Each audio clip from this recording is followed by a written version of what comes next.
Hello everyone, welcome to my channel. I really appreciate you stopping by to watch this video. There's a lot of discussion in online forums about bug out bags and tons of videos on YouTube. I've even posted videos showing a version of mine, as well as a video showing me spending time out testing and evaluating it. When you mention a bug out bag, the first thing that people think of is strapping on a backpack, grabbing their full battle rattle, and heading out to the countryside where they're going to live happily ever after. Nothing can be further from the truth. Let's discuss if you even need a bug out bag as most people think of them, and if you would not be better off to have an evacuation kit in addition to a bug out bag. There may be a time come up where you have to travel on foot and a bug out bag would be the best way. While we would all love to have a fully stocked bug out retreat, I am certain that this is not the case for the vast majority of the people watching this video, me included.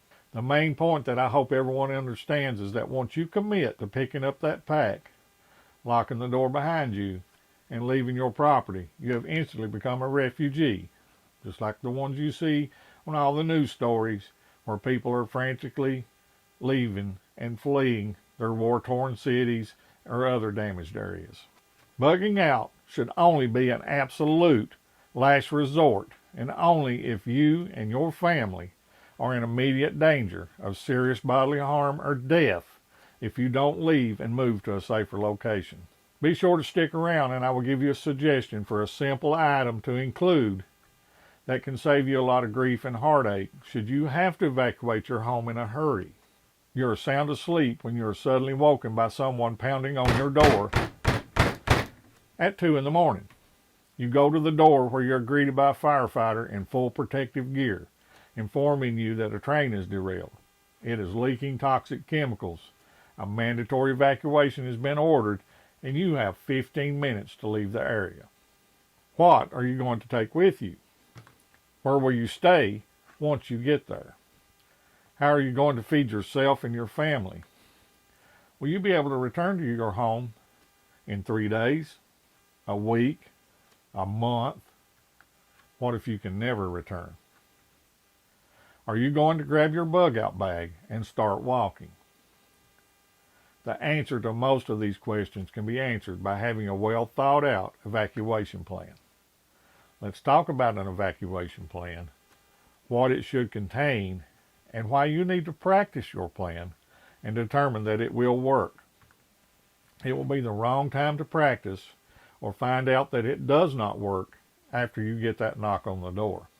It is far more likely that you will have to evacuate due to a natural or man-made disaster than all the doomsday scenarios that get talked about in the forums and on videos requiring you to pick up your bug out bag and run for the hills.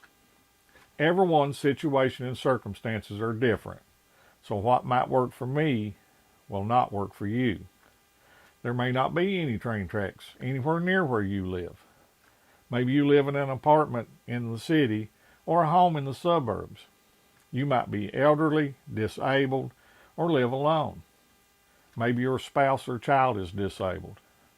Maybe you have an elderly parent that requires constant care that lives with you. Does this mean you just throw up your hands and not plan for an emergency?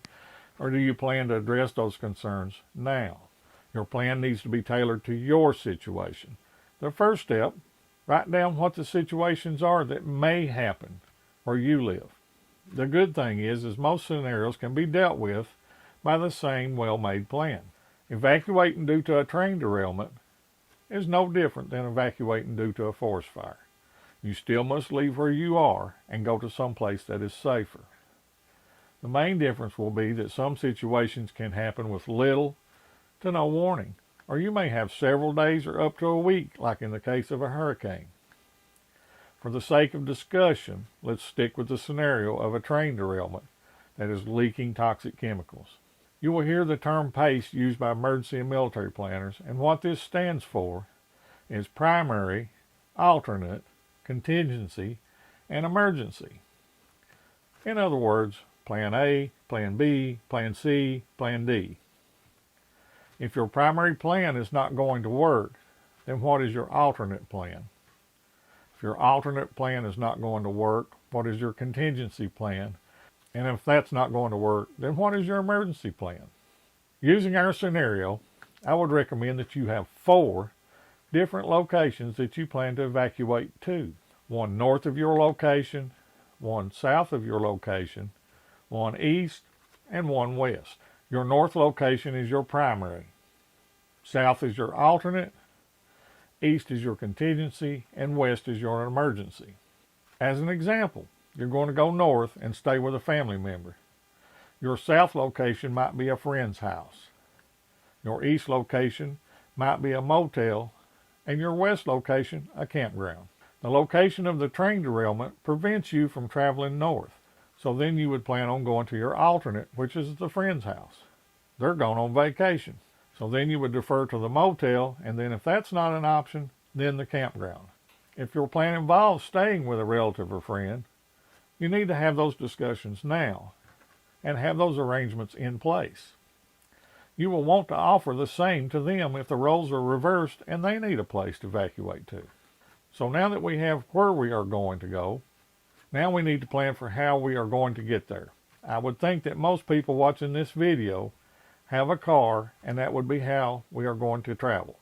The thing you need to plan for is what roads are you going to travel. Make sure there is more than one route to get to where you're going, and that you are familiar with them. Do you have paper maps marked up and available? Many of us rely on GPS apps on our phones. But what if your phone is not working? What if the primary road is blocked? Are there secondary roads that you can take to get around the blocked area?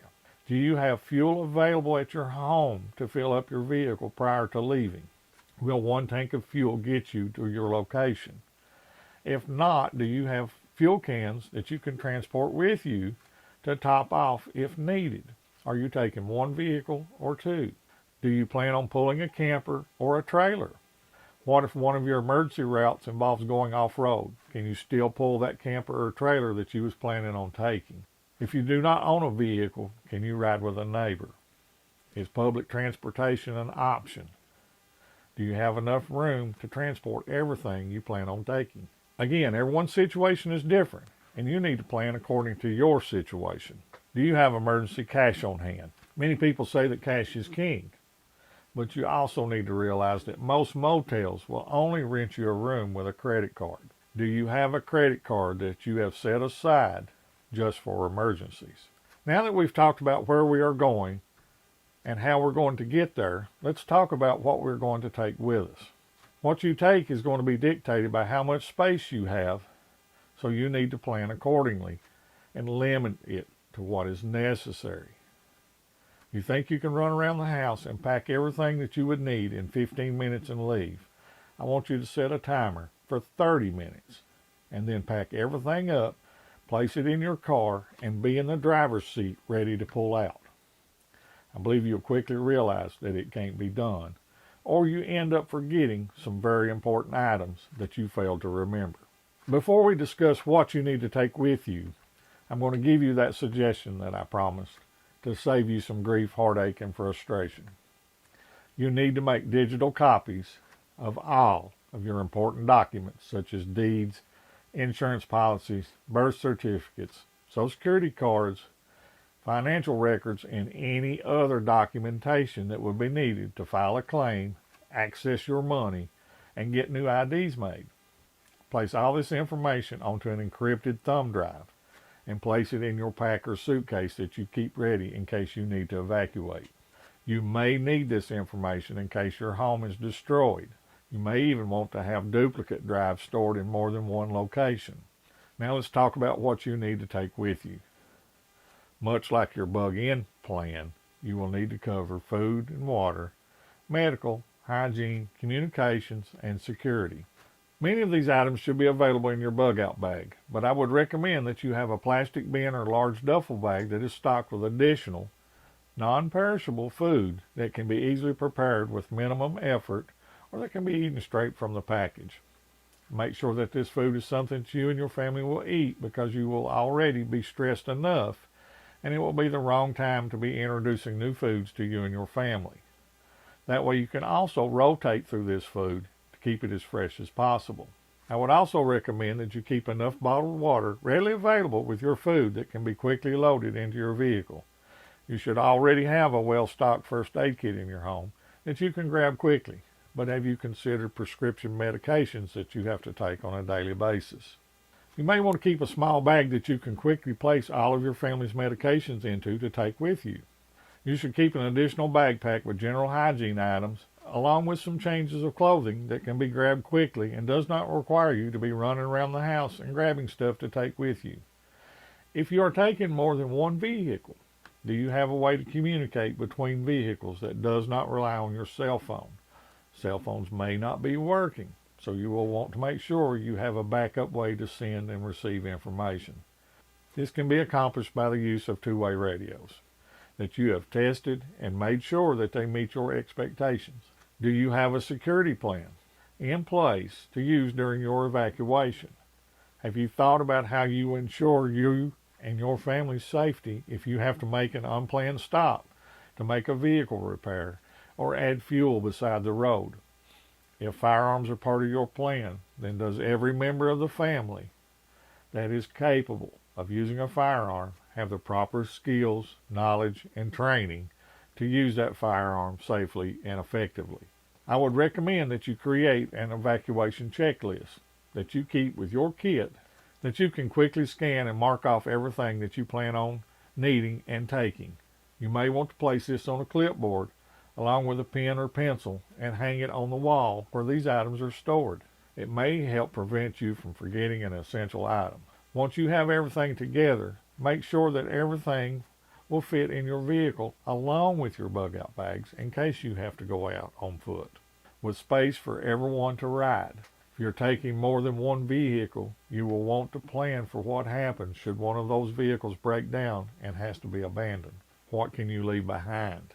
I know that no one wants to leave valuable gear and supplies behind, but is those items worth risking the health and safety of you or your loved ones? Prior planning prevents poor performance and will make a huge difference should the need ever arise for you to evacuate from your current location.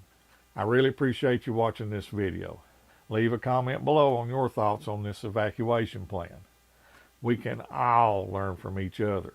If you find this video helpful, please hit that thumbs up. Share it with other people that may also find it helpful. If you have not already subscribed, please consider doing so, as there will be a lot more content coming in the future that discusses preparedness. Remember, prepare today for what may happen tomorrow. I'll see you on the next video.